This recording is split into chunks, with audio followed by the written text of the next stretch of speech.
Hello there again. This is the part 2 recording of the lesson read aloud for lesson 4.01. And we left off here with the emerging factory system in New England. In the 19th century, New England emerged as the cradle of the Industrial Revolution in the United States. The reasons for this were partially due to geography. New England's rocky soil and erratic climate did not favor agriculture. While the region's population continued to grow, there was only so much land to go around, so farmers found it difficult to pass on enough good land to sustain their children. New England's geographic features, while not favorable to agriculture, did support the development of industry.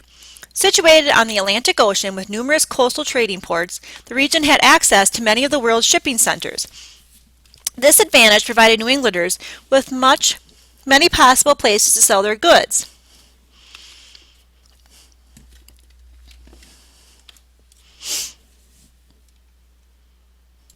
For power, New England was close enough to Pennsylvania to access that state's rich supply of coal. Coal provided energy for steam engines and iron foundries. The many swift rivers that crossed the New England countryside, while generally too hazardous for heavy barge travel, provided excellent sites for water-powered factories. The region's rising population also proved to be an advantage. Unemployed farmers' daughters found work in the new factories.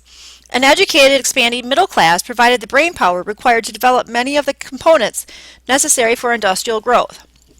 So while New England's soil did not produce much wealth, other factors such as location, rivers, access to coal, and a growing population provided conditions favorable to industrial development. The Lowell Mills. Francis Cabot Lowell was one of the most successful of New England's manufacturers. Born in a wealthy Massachusetts family, Lowell entered Harvard College at the age of 14. After graduating, he went into the family business. Lowell believed that if American-grown cotton could be spun and woven into cloth, it might be sold around the world. First, Lowell needed a workable power loom, a complete machine that could quickly weave cotton thread into whole cloth. None existed in America, so he went to England on a secret mission, to acquire the blueprint for the British power loom. Because the British did not allow any plans or technicians to leave the country, Lowell pretended that he was simply visiting Europe with his family.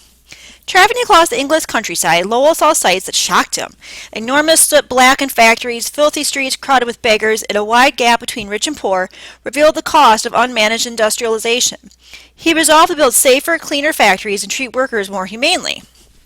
On his travels, Lowell spent hours in textile mills, watching the workers and closely studying the looms. Every day he painstakingly mapped out the machinery in his head.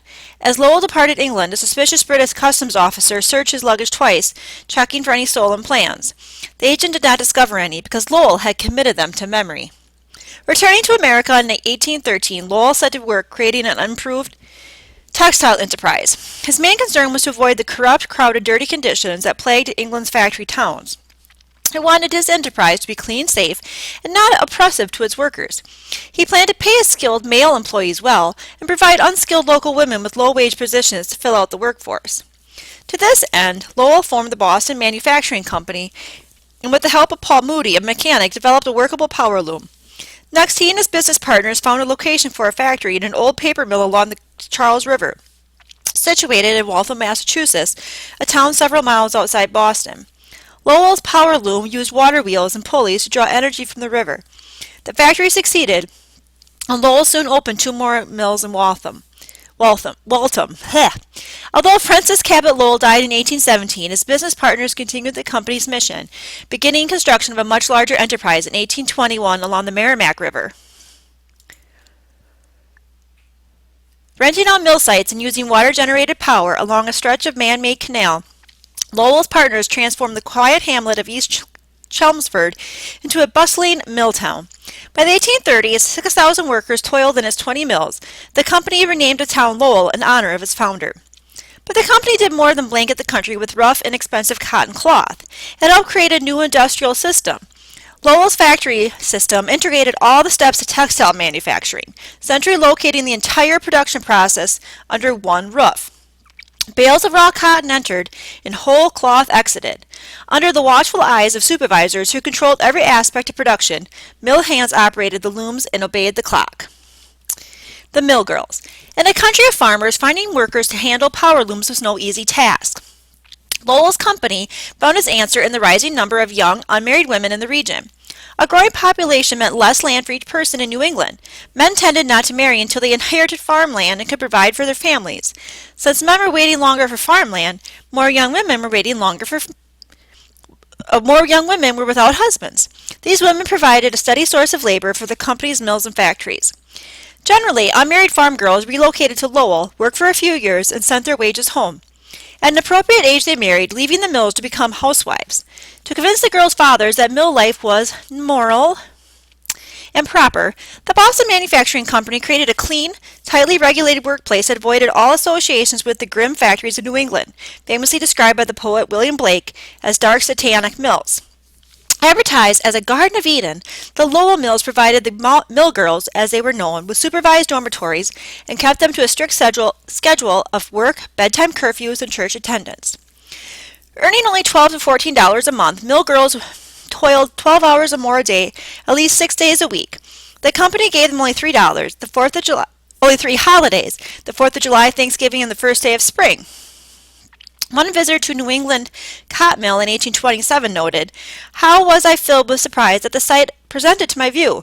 Thousands of spindles and wheels were revolving, the shuttles flying and the looms clattering, and hundreds of girls overseeing the buzzing and rattling machinery. I looked into the various rooms, and I saw all I wished for at that time, and turned away, thinking for a moment I was deaf and would never hear again. I thought I should never want to work in such a dangerous place." Indeed, the power looms were noisy and dangerous. One careless movement could result in a hand being caught in a whirling loom. The women stood all day and consequently suffered swollen feet and varicose veins. One worker observed with dismay that the right hand, which is the one used in stopping and starting the loom, becomes larger than the left. The mill girls breathed the tiny cotton fibers that filled the air, and managers demanded ever more work from them.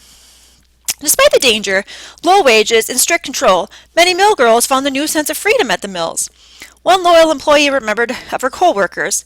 When they felt the jingle of silver in their pocket, there for the first time, their heads became erect and they walked as if on air.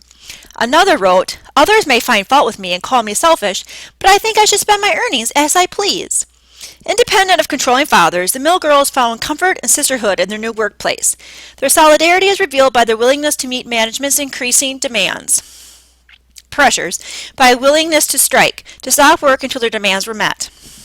Following a wage cut in February 1834, the Lowell workers went on strike. One woman in the group reportedly said they would have their own way if they died for it. With all its dangers and pressures, factory work provided an opportunity for the public expression of female solidarity and empowerment, which was rare in America at the time. It's the spirit of innovation and improvement. Textile mills alone did not propel the American Industrial Revolution. Across the land, artisans and mechanics tinkered with new kinds of machines and tools and looked for ways to save time and make money. As early as 1793, Eli Whitney, a New England inventor, recognized the advantages of efficient production.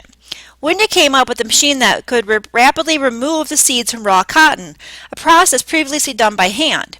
Whitney boasted that his cotton gin, short for engine, allowed one man to do the work of 50.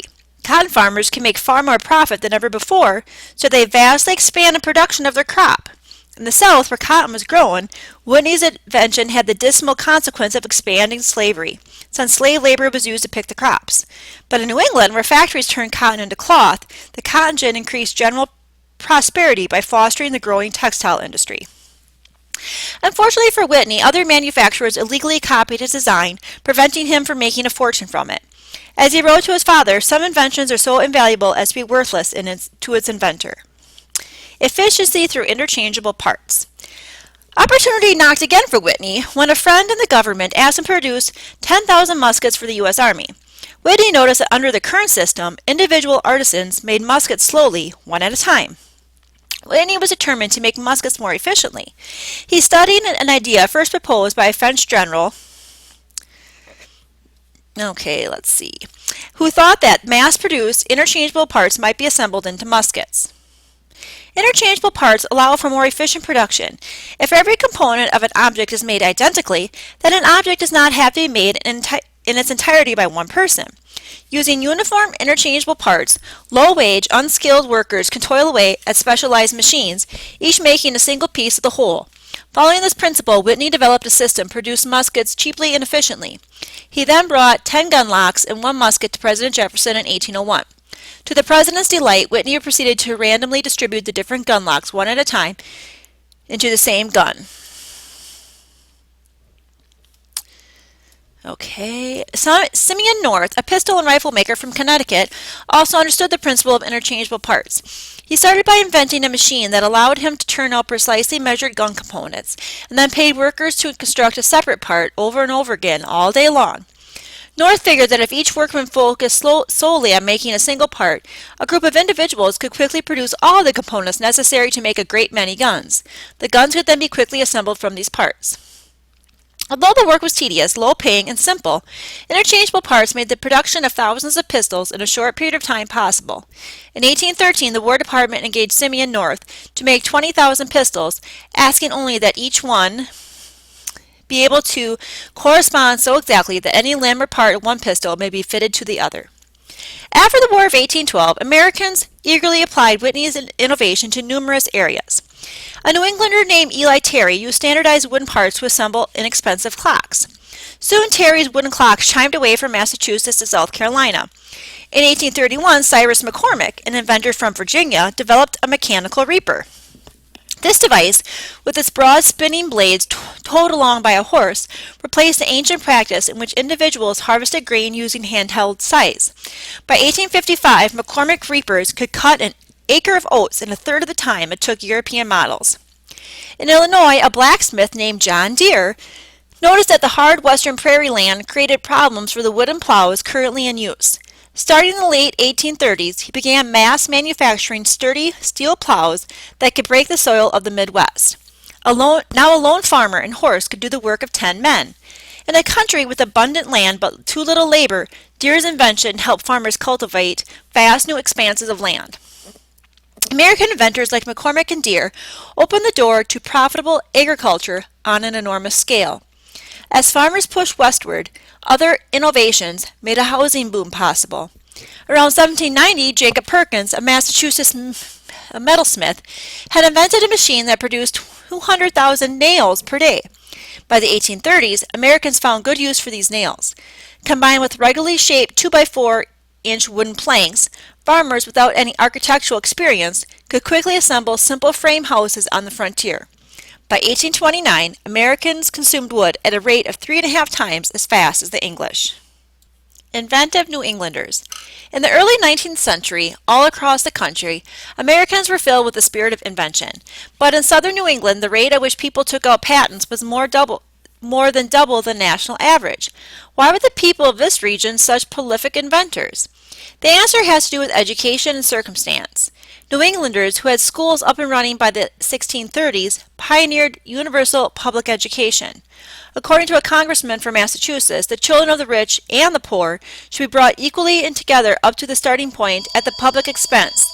After that, we must shift for ourselves. This widely available early education gave New England the highest literacy rate in the nation at the time. Location also encouraged innovation among New Englanders. Living near the new factories, inventors could see examples of machines in need of improvement. They could observe the equipment firsthand and tinker with new ideas and applications.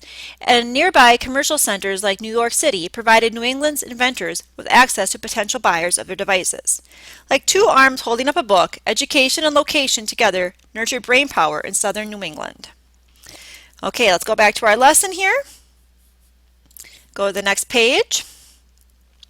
Remember to check your reading guide with the lesson answer key, and then you can click on this activity, what's a watt?